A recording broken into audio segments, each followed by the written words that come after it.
Welcome to Visibility Unlimited. I'm Leslie Short, your host and owner of the Cavu Group. We work with companies and organizations to expand beyond their current culture. Visibility Unlimited discusses topics focusing on diversity, inclusion, leadership, culture, and current events. Look out for my book, Expand Beyond Your Current Culture, out January 2021. Enjoy this episode and remember to subscribe to stay updated on future podcasts.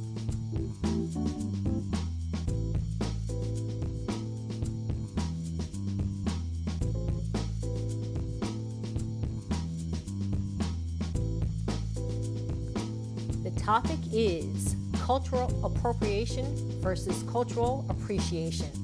What is going on? Is it fake it till you get caught? Fake it till you make it? Is it blackfishing? There is so much to cover.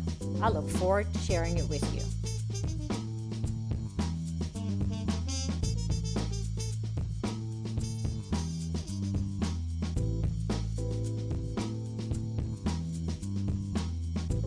Again, I want to thank everyone for joining us this week. I know we stopped numbering this, but if anyone's keeping track, i.e. Leslie, this is webinar number 20, the big 2-0. And this topic is a very interesting topic to speak about this week. And the topic is cultural appropriation versus cultural appreciation. And the main question we wanted you to think about over the last week and a half is, when is the line crossed from true culture appreciation to appropriation? And there's a few questions that we had as well too to ponder. What is it about a culture that makes you want to change your identity? Is it okay to live the identity in all caps that you decide that works for you? Are we in a space where you fake it till you make it or until you get caught? As well as brands, what are your thoughts on brands using culture to sell products? Is it appropriation or truly appreciation? And then the last thing is, what is blackfishing? Why is it different from culture appropriation, or is it? And with that being said, my name is Micah Lewis. I am the founder of an organization called the Village Collective. We are a conglomerate of about over 100 plus startup founders, entrepreneurs in the Northeast, headquartered here in New York City. And this is the 20th webinar that we've partnered with Leslie Short over there at the Cavu Group to create this type of conversation and spark some of these discussions around social issues that we're all going through as of now. And with that being said, I will hand it over to Leslie to introduce herself for the people that don't know and get us started on this discussion. Hi, thank you for joining. I'm Leslie Short. I'm the owner of the Cavu Group. I work with companies and organizations to expand beyond their current culture. And I do that through the diversity and inclusion lens and leadership. And we started this webinar series, was supposed to be 3, and now we're on 20. That's why we're laughing, because we're like, so much for that. Welcome to the pandemic. Welcome to all of this. And this topic is not new, but yet in the news in the last 3 weeks, it has kind of taken a new life of its own. But before we start and jump in on the topic, I want us to be clear on the definitions, because I've had people texting me going, I don't really understand the definitions. So I'm going to use my cheat sheet that I wrote down and not use my own definition, but what it said. Cultural appropriation, the unacknowledged or inappropriate adoption of the practices, customs, or aesthetics of one social or ethnic group by members of another, typically dominant community or society. There are many examples of cultural appropriation easily visible in pop culture, sports, the arts, even the fashion industry. Simply put, it's when someone adopts something from a culture that is not his or her own: hairstyle, piece of clothing, a manner of speaking, even an exercise. They use yoga as an example. we're going to leave that right there, right? Then we're going to go cultural appreciation. The appreciation is when someone seeks to understand and learn about another culture and the effort to broaden their perspective and connect with others cross-culturally. Appropriation, on the other hand, is simply taking one aspect of culture that is not your own and using it for your own interests. Blackfishing, so when we get to that, is clear, might be known simply as catfishing. And we know, if you've seen the show, you know what a catfishing is. It refers to someone who uses things like hairstyle and makeup to create and exchange certain features to make it appear as if they have Black heritage or racially ambiguous. Whew, that's a lot. So again, I say this is not new. When I started doing my own research, because every article I read, I kept going, what is happening here? What's going on? On one point, we're a society right now of, and for those of you who don't know me, I'm very blunt and very open, and this is a conversation, and this is us having a conversation together as friends. Black folks, we have people that don't want anything to do with the African community, or you have those that want to work with, that we're all one. And then on the other side, you have people that want to be part of, be down with the culture, be in it, be around it, be it. So it's very confusing. So, but if we look in history, and if we go back to 1916 and further, I'm sure, there were Blacks that passed as white. Okay? So, because I don't want this to be a one-sided conversation, but we're going to have the conversation. So for years, if you were light enough to pass for white, your family passed for white. And you got jobs, and you were able to get houses, and there was things that you were benefited because of your light skin tone. That was also part of survival. I'm going to leave that sit right there, right? Well, I don't want you to just leave that sitting right there. Sorry to. We're going to come back to that, but come on, bring it on. But yeah, just going on to the whole survival part. I mean, I think it's, and I'm sure you're going to speak about this as well too, because we spoke about it previously. Yeah, I mean, with passing, it was strictly survival. So I just want to make that it wasn't like somebody could. It was strictly survival. Let's just put it at that. Whereas, before we get into the discussion here, I think a lot what's going on today and what we're seeing here is it's more of, I would say, for lack of a better term, I don't want it to be so harsh, but it's thievery. It's stealing of benefits. It's something where what's going on now and what we're seeing now is more of like it's the opposite, where there's truly no gain, I guess you could say, no gain for doing it, but to take away, it's not for survivors, but take away from other people who don't have those same resources are. Well, that's the debate. That's part of the debate because, and we've discussed it as well, and it becomes identity. I'm not agreeing with anything. We're having a conversation. So if you know me, I play back and forth on both sides so we can have a broad conversation. Yes, there was survival. There's today that we can barely buy, that their red line and it still exist, so that it is hard sometimes for African Americans and people of color to get mortgages or houses. We know that this still exists today, 2020.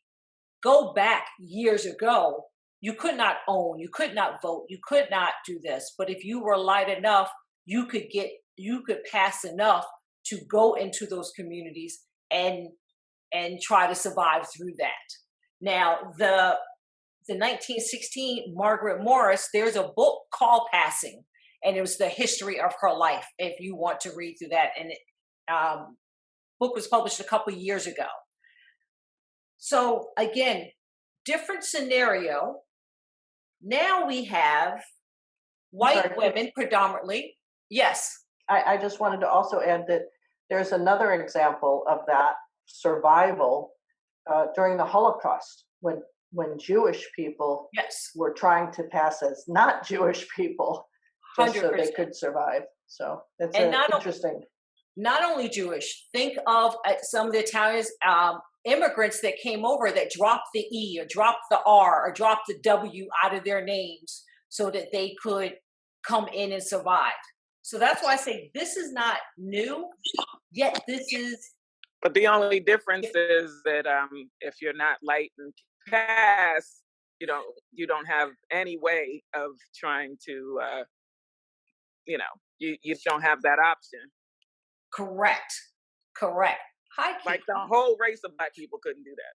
No, a whole race of Black people cannot do that.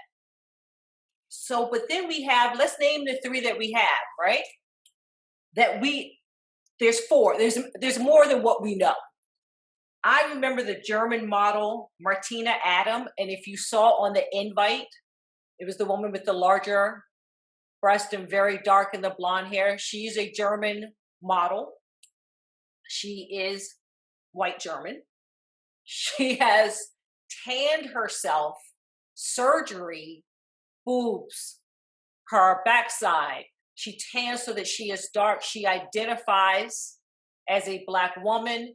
She is married to a white man, but she is a Black woman in her mind and her movement and her style. And this is in her version, and her style and her thing. She's a Black woman. Okay. Then I think the one that most people kind of heard of first here was Rachel, who not only is a white woman, but was also the NAACP chapter president. Let's keep going. Then 2 weeks ago, Jessica King came out, who is an activist, was a professor of African American history at George Washington University, which I know Erica's going to jump into in a moment because that's her alma mater.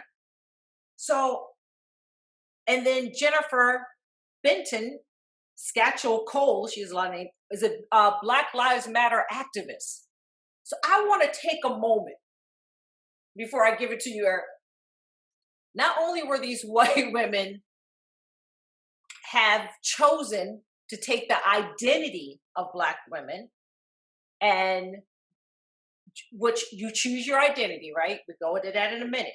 They took the identity of Black women to the point of some of them changed their names so that it was much more ethnic, because Jessica King, that's not her name. Well, it's legally her name now, it was changed. Not only did they take the identity, they came in and took the roles, right? And anyone can teach anything. There's a sensibility. But you came in as a professor of African American studies and then told African Americans how you're supposed to be living. That's where it gets shaky now. Okay? So when we look at what happened in the news today, when we had the CEO of Wells Fargo saying, I can't find enough Black employees, and then you have 3 white women that are in roles that may be looked at for African American women or men to take those roles, you also have to go at what kind of research are the jobs doing? Anyone can come in and just say, this is who I am, this is what it is. And Erica, share with me, because I know immediately you were like, that's my alma mater.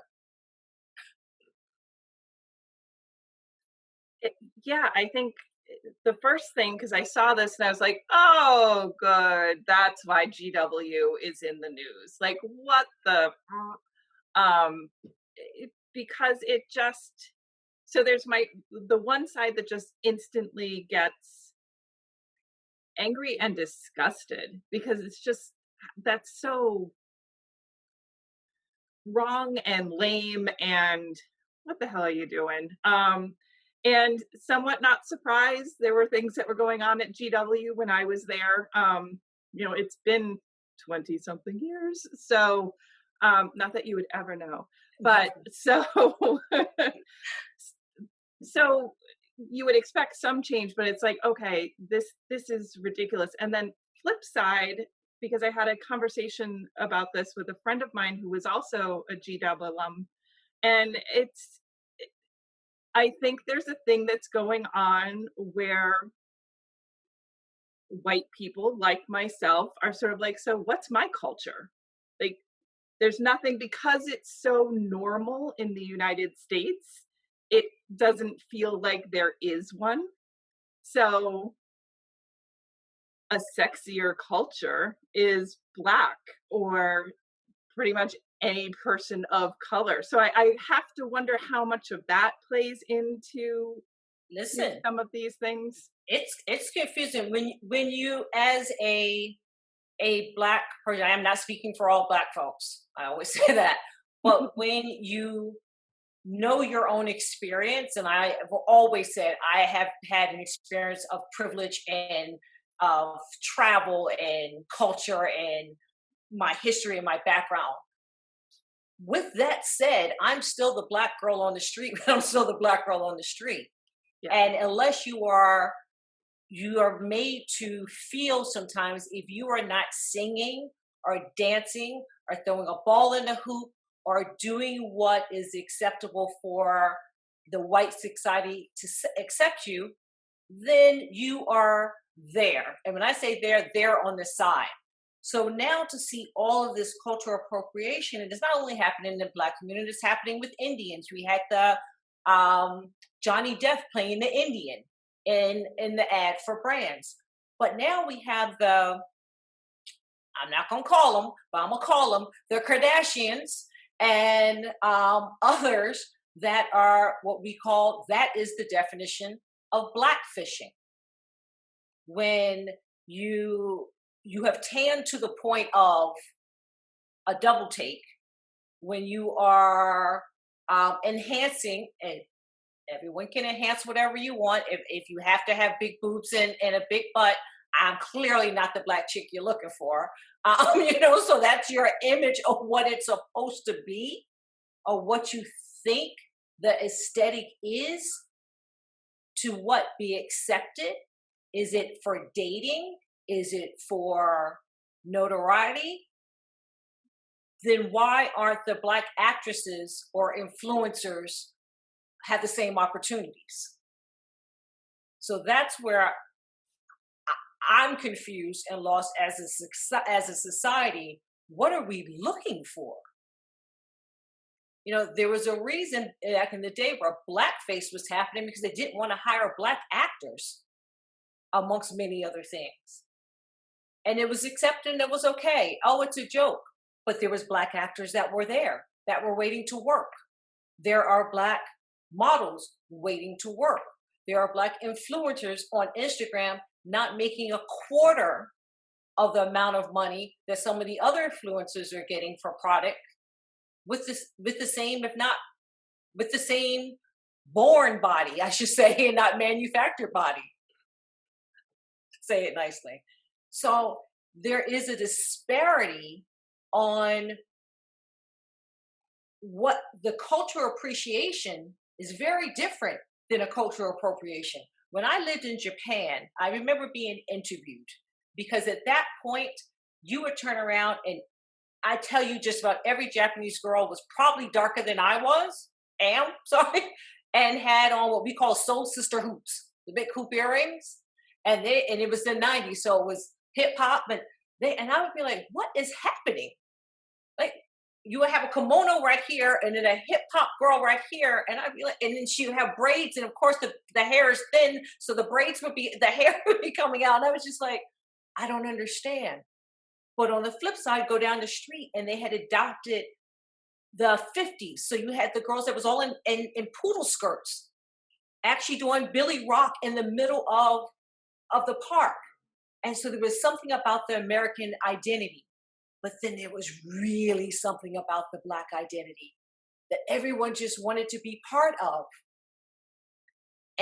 We always say, until you get pulled over by the police, until you go to a job interview, until you get to have a phase of coming in and out when chosen.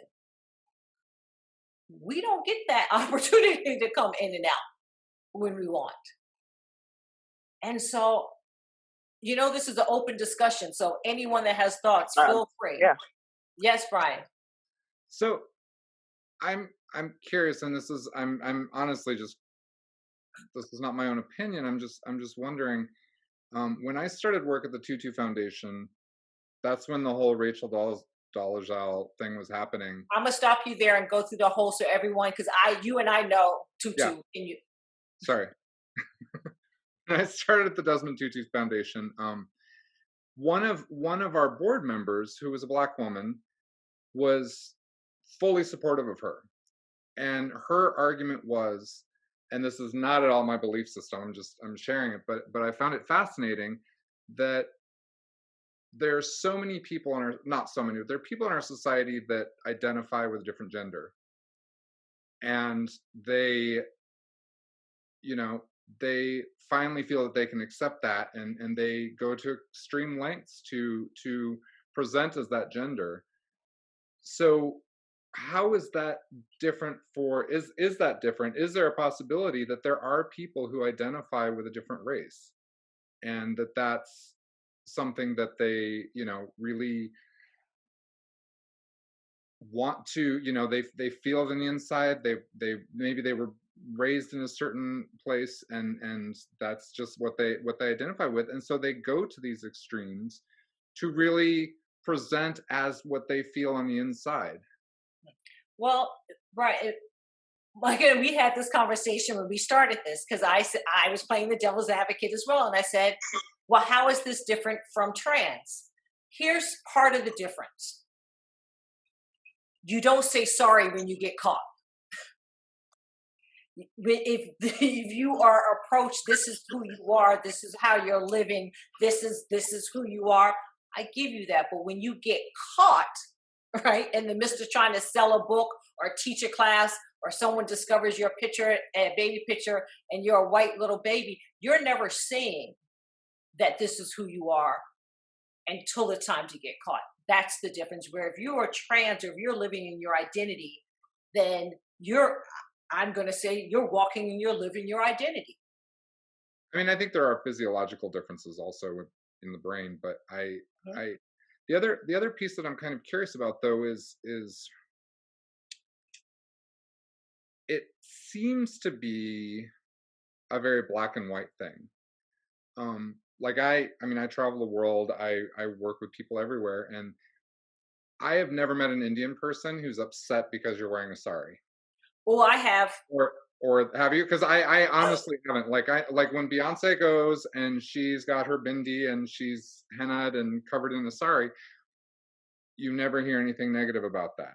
And same thing, I know that when there was some girl that went to prom wearing a chinois, that tended to be white woke people who were upset about that. It wasn't the Asian community that was upset about that. Well, I work with a lot of Asians, so I'm going to say it is what happens in the news, and is very different. You hear the disparity, but working in those communities, I absolutely hear it. And I was on watching a panel yesterday about filmmakers, and there was indigenous filmmakers that were there, and they're like, we can't even watch these indigenous films that are even being made by white wealthy men telling me what to do for my culture. So there are issues with it. And when it was the Indian community that spoke up about Johnny Depp and said, there's enough Indian actors, or if you wanted a celebrity. But that was, I'm talking about Indian from India, not Native American. But it's still all culture. Yeah. And it's still one culture, for me, is not better than another culture if you are doing appropriation of it. There is appreciation again. I want to learn about it. I'm going to a wedding. My friends tell me to wear a sari. That's the appropriate attire of the evening. In all the years of me working with my Chinese clients, I have never put on anything that was part of their custom, because I didn't feel that it was right for me to do that as much as I work with them, unless I was invited to do that.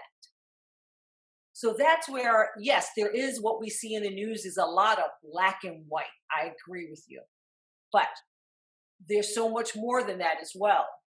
So recently, Adele, sorry, just to jump in. Yes. was caught. She had dreads in kind of like braids in her hair, and she was at carnival. As a Jamaican, I was not offended by it. I thought she was showing respect, and she wasn't appropriating, because to me, appropriating is the creative looting of our conversation. The Kardashians are benefiting by the look that they have chosen. They have cultural currency. So when the creators of the currency are not making the wealth off of it, and other people who have now decided to copy it are benefiting and benefiting from our cultural currency, that is the problem.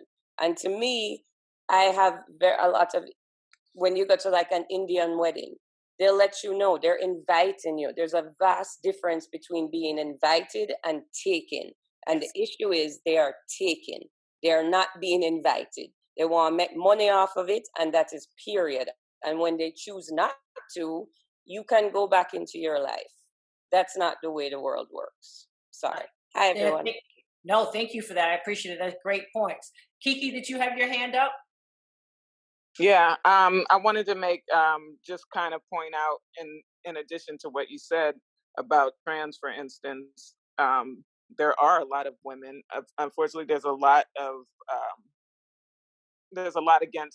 people against trans people, and a lot of women against trans women who are saying, well, we're real women and things like that. So it's not like you said, a lot of the things that are in the public eye might just look like black and white, but if you're really in the mix, then you'll really understand and see that it is a big deal to people of those cultures. And similar to what Simone just said, it's not everything. Like, I don't care if somebody wears, I don't know what is,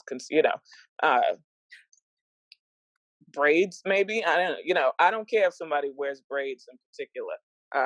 But I care when there is a whole fashion runway show and every model on it has braids, and the entire article that's talking about where the concept comes from names 8 different influences, and not one of them were black.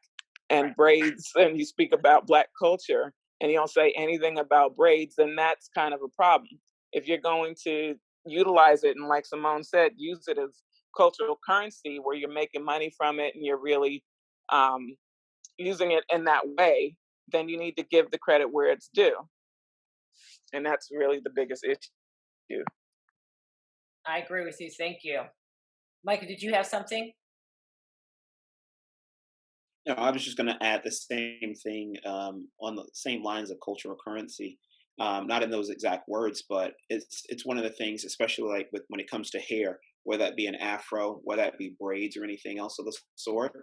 Whereas black people get almost admonished when they're applying for jobs. Like when I was in college, I had braids down my back, but I knew when I went into the real world, I could not necessarily get taken seriously sitting at a place. And so by seeing other people being able to get ahead that are not a part of the culture, that's not their natural hairstyle, being able to get ahead while wearing braids. And it's the same thing. Even the beard that I wear now, like I didn't grow a beard until I started working for myself, because I didn't care what a company said about me and my appearance as far as having a beard. It's certain things that, other people can benefit from of different races, and being able to almost hopscotch into the culture and use it for their benefit, whereas I can't use it for those same benefits. So I just wanted to add to it as well. Well, Amen. Look what happened today. The Senate passed the bill for the Crown Act. And if you're not familiar with the Crown Act, it allows African American women to show up to work with their natural hair. We're in 2020. I was just talking about that. I'm like, there's an actual law that had to be written to say we can wear our hair the way it comes out of our damn head. Yes. So we have the CEO today of Wells Fargo that says, can't find any black folks. Sorry, can't hire them, haven't hired them, can't find them, don't know where they are. And then for those that hire us go, oh, you were really great on your interview. So how's that hair going to work? And it's just like, so my skill set? No, your hair. Just curious. How's that? Is that the way you're going to wear it to meetings? And I'm in the midst of doing company assessments. at this moment for company culture and diversity and inclusion for several companies. And one of the women said to me, I didn't think about my hair until it was brought up 3 times in a meeting. And we're a company that has like offices all over the world, including African countries. But they kept saying, is that how you're going to wear your hair? Well, it was different the other day. And she said she's sitting there and she's looking at the white women and nobody's, you're only speaking to me. So there is a judgment of having to fit into a cultural society that we need to fit into, but when others come to the culture, as so was eloquently put by Simone, the cultural currency that you can make from appearing to be within a culture that is not yours is amazing. I just want to say something. I feel like in my head, I feel like a lot of that comes from white fragility, as far as like if your hair is too black, it's reminding them that you're black and they don't want to see color. Like it's not comfortable to see color. It's like, I don't like when people say I don't see color. See me, see my color, understand who I am. Because not seeing color, it relieves you of the need to see me, like to see me and who I am and what our differences are. So I feel like when they see black, like natural hair, it just kind of like It makes it it's too easier for them. uncomfortable. They want it to be easier. We have to know they're here, they're this, they're that, but they don't need to know about us. So the confusion on, well, why is it like that? The fact that I have an accent, why do I have to have another accent when I'm at work? Why does my voice have to change to make you feel comfortable? How about everybody else trying to make us feel comfortable? And I think that thought process at times, because you're so used to being in your own place, what's so great about this moment is it's making people uncomfortable, because you should be uncomfortable. Now you understand how everybody else has to feel and not recognizing that. And that's the whole purpose of when you're appropriating. You like it, it's fun for you, it's culture, yay, but it's not fun for other people that have to be judged on it. And that's the issue to me. It's like financial sharecropping. Well, it comes back to you get to pick and choose. Exactly. Where there is not a choice, there is, because you have to work, you have to live within a society.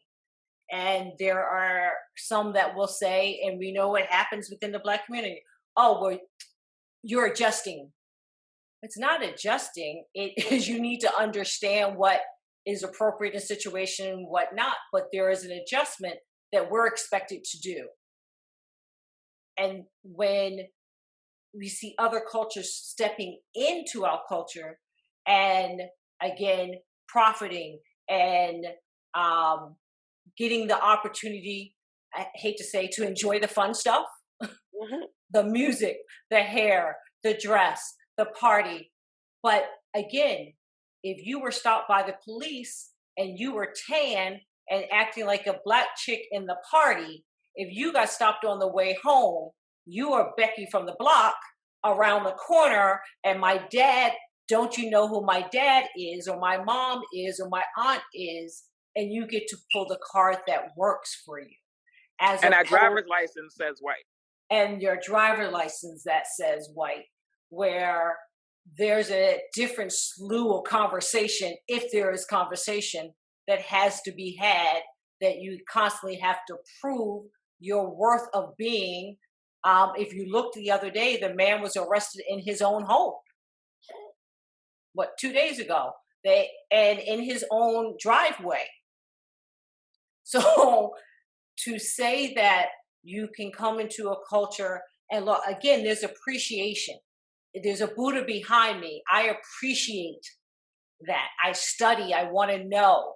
I appreciate culture. I am a culture fanatic. I love knowing and understanding, but that's very different than me going, tomorrow, I've decided it's official. You called me a black girl, that's a white girl. I'm a white girl. Take me as I am.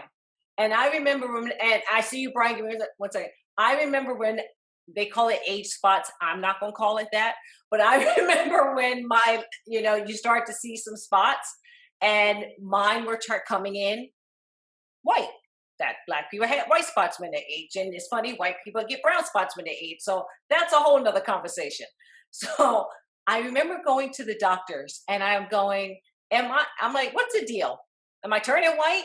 He was like, who sent you to me? Who referred you? I was like, listen, I have no problem with turning white. There's some stuff I can say as a white girl. I sure as heck can't say as a black girl. Bring it on. And he just looked at me. He's like, again, who referred you to me? But I was like, I have no issue. But that's not the same.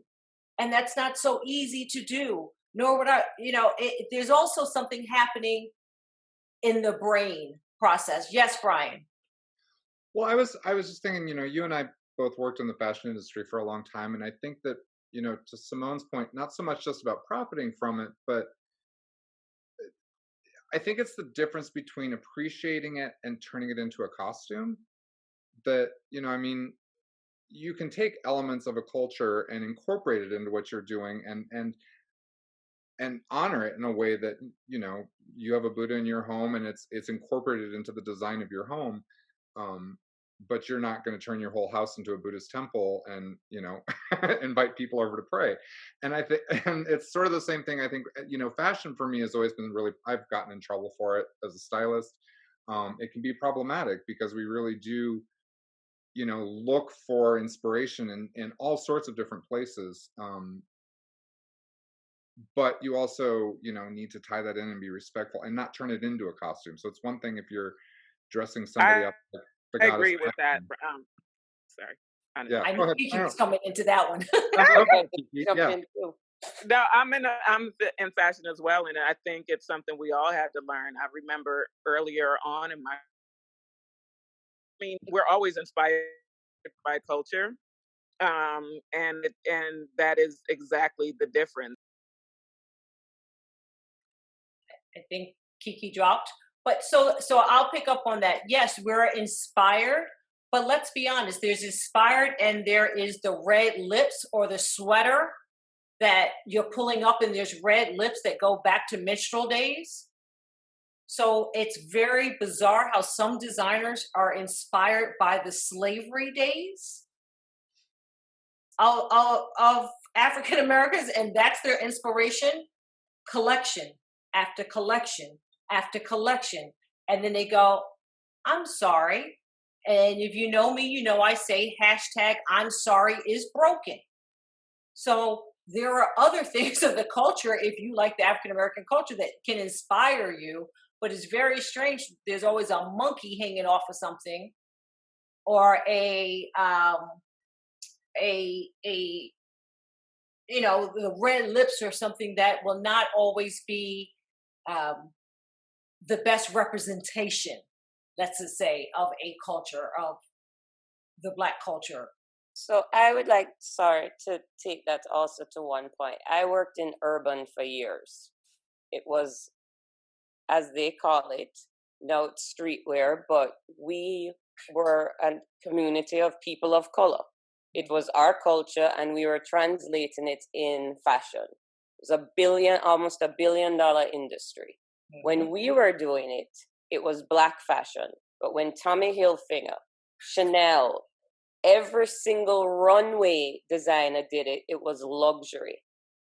It was fashion. It's now streetwear because it's mainly run by white and Asian consumers and owners. That to me is the major difference. When we do it, it's Black fashion. It's just for us. When they do it, it's for everybody. I've never heard anyone say white fashion. Well, Simone, that was my fight. So I was president of marketing, advertising, and PR for Fubu the Collection. There you go. For over 10 years. And I refuse to be listed under urban. Thank And you. I refuse to be listed under urban wear because I sat in a corporate office before I took the job with FUBU. And I sat in that office and I heard them say, "Oh, Leslie, not you, but the other ones will tear the store up.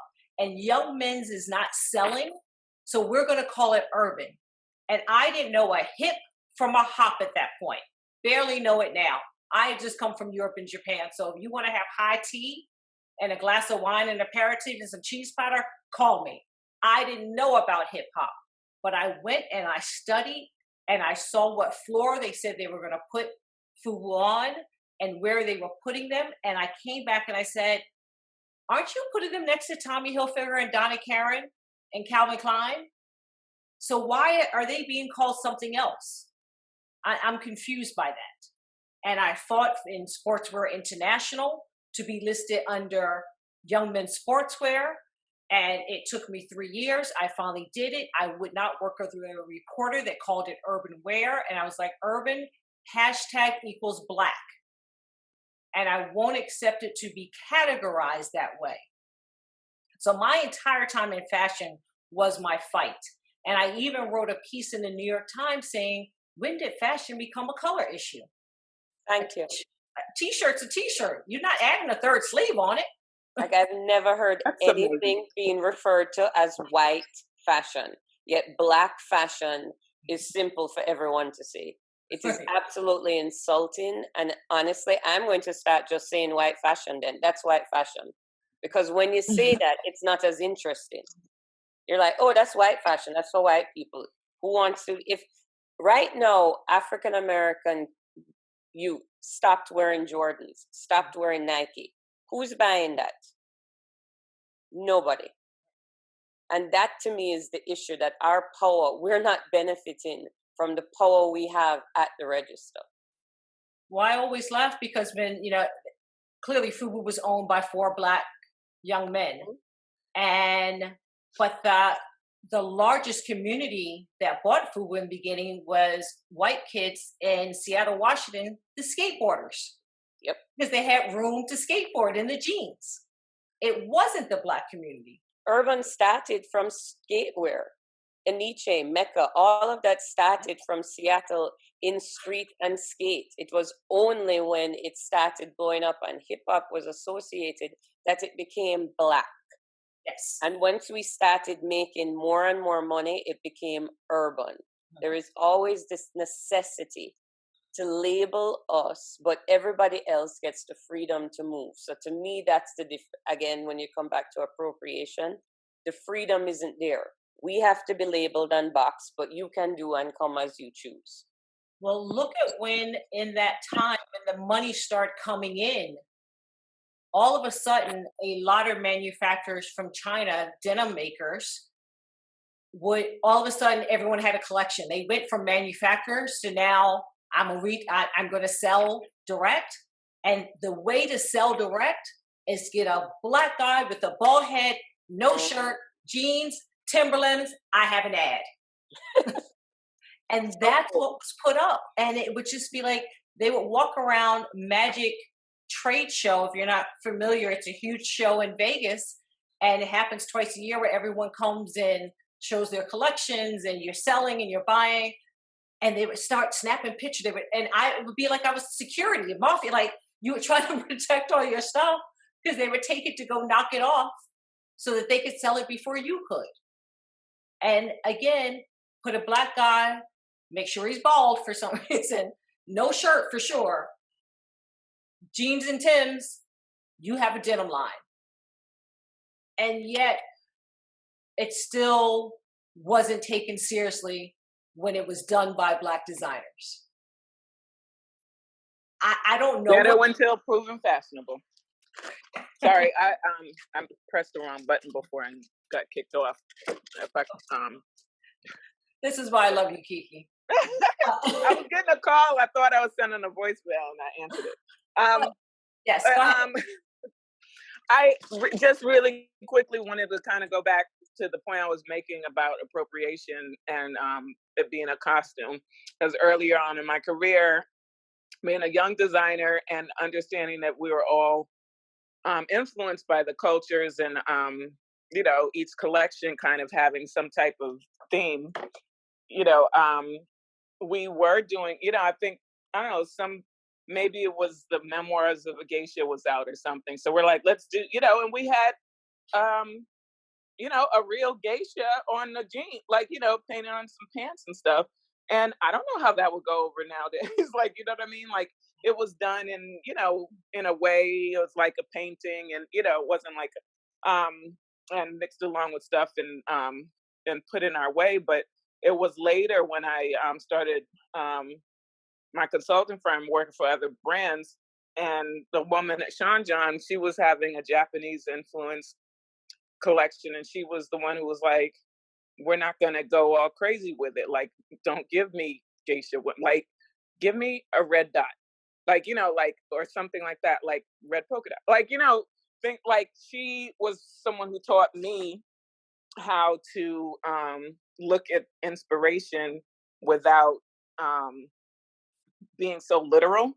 And I think that that's the part, like, it forced me to be more creative in my thinking and in my research on how, what I looked for, and how I chose to make that my influence. And I think that that's the important part, because as soon as he said costume, it's like that is the key to what becomes offensive. So it goes back to, I'm sorry, Debbie, go ahead. I totally agree with what Kiki was saying, because, I mean, throughout history, everything influences people. Music, food, art, I mean, that's just how we evolve, but it's different when, you've got somebody acting in order to, move forward, whether it's a job or something, that's completely wrong. And I don't think they think they're acting. That's yeah, right. Well, that's to Brian's point about, maybe there is something they're feeling inside, like if they were raised in that environment, or, whatever. We can't get in the minds of people why they do the things they do. But so I think, that's the big difference, because, I don't think we'd want to get to the point where we can't appreciate a different perspective or view on something, because that's what makes life fun, right? Is to learn different things and bring it into our own, and evolve. So right. Anyway. I think that's where the appreciation comes in. And I think so, yes, I think we should be appreciating culture. I think that's how we learn, that's how we grow. Like I said, I love learning about cultures, but there's learning about culture, right? There's appreciating culture, and then there is, you wake up and you have decided that your identity and your being and how you are going to live, eat, and sleep and work is a different culture, and you announce it, you don't announce it, but you go in until you get caught. And that's where the issue, one of the many issues is. Until you get caught, you didn't come out and say, this is who I am, this is my identity, this is what I want to be. I'm walking down the street with you, let's go. That's what you have chosen to be. But then I look in and I'm like, oh, okay now, Mary Jane. Oh, what's your name now? Mashika? Huh, interesting. Go ahead, Erica. Well, I keep going back to this, and I don't know exactly I don't have the right words for it, but it always, for me, one of the things that I've had conversations with friends about is, what is white culture? And so if you don't have a strong sense of your own culture, I wonder how often that makes you want to look other places for stuff that's fun. Because I went through a period of time not too terribly long ago where it was like, okay, so white American culture kind of sucks. Like, how do you distance yourself from this?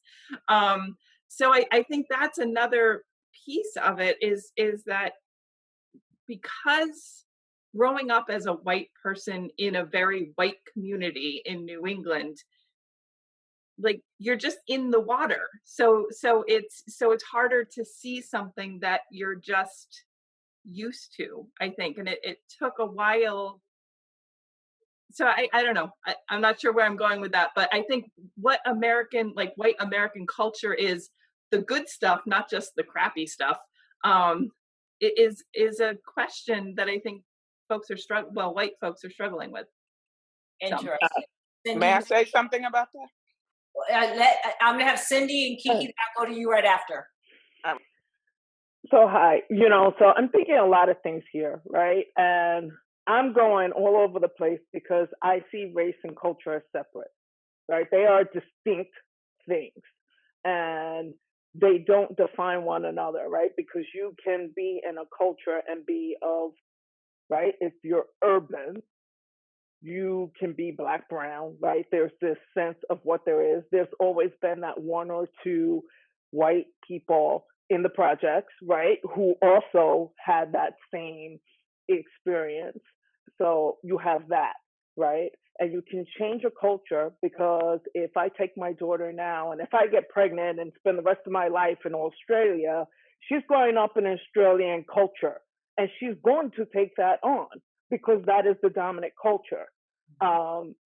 What is Black culture, right? Because you can go down south, I'm from the north, and it's a very different behavior. I've never worn bamboo earrings. We mentioned that earlier, right? I've never worn those. I can't dance that well. I could go on a list of things, right?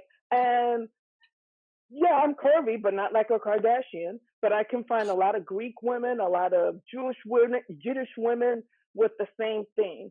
So this also comes down to what we have chosen to associate as being part of a particular culture or representative of a race, right? So when I say that, for me, when I listen to appropriation and I think about appreciation versus appropriation, for me, it comes down to this. Seek to know, seek to understand. You can appreciate. You can even take on a culture. That's fine and good, right?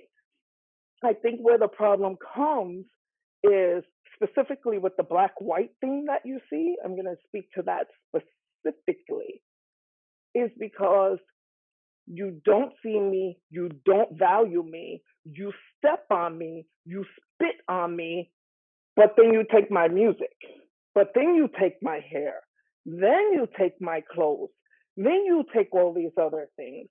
That is at the heart of appropriation and the challenge with appropriation, more so than you will see with taking over yoga or other culturally specific behaviors with other groups, because the vitriol, right, the just disgust, the hate that has come along with how Black people in particular have been treated here. And then, but you take everything, right? Like we built the railroads, we did all these things, right? So it's the constant taking and spitting simultaneously that is the challenge with taking on Black culture specifically here, more so than anywhere else. That's just my 2 points. That was a really great point. Yes. I mean, that really is huge. That's the difference, and so we have to understand it, and we have to stop trying to sugarcoat it and saying but.